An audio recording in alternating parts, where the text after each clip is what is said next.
Piang Smith inokray ng mga fans ni Sarah G sa pagbabago sa tono ng kilometro.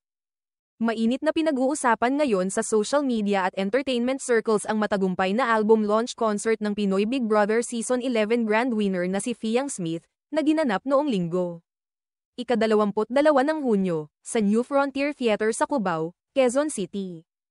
Ang naturang event ay hindi lamang naging tagumpay sa dami ng dumalo kundi sa mainit na suporta ng kanyang mga tagahanga at taga-suporta na buong pusong nagtungo sa venue upang saksihan ang kanyang pagsabak sa mas seryosong mundo ng musika. Hindi may kakaila ang pagmamahal ng kanyang fans, na sa kabila ng dami ng bashers at kritiko online, ay patuloy pa ring nagbibigay ng suporta kay Piang. Katulad ng ibang mga personalidad sa showbiz. Hindi rin ligtas si Piang sa pambabatikos mula sa mga netizen.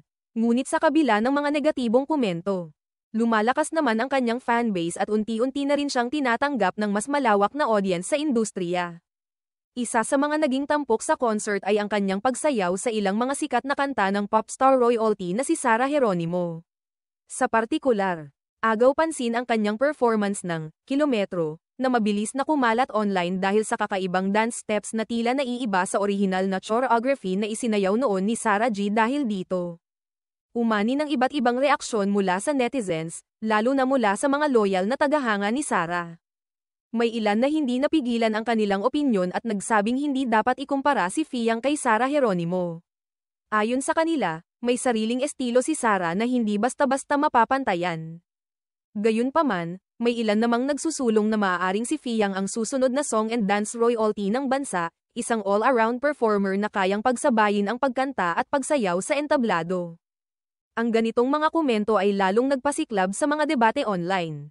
Samantala, nananatiling kalmado at positibo ang panig ni Piang. Ayon sa kanyang mga taga-suporta, mas mahalaga raw na nai-launch na niya ang kanyang album, na siyang bagong hakbang sa kanyang career matapos ang kanyang pagkapanalo sa PBB. Para sa kanila, hindi na mahalaga kung anong sinasabi ng iba basta't patuloy ang kanyang pag-unlad at paglago bilang isang artist.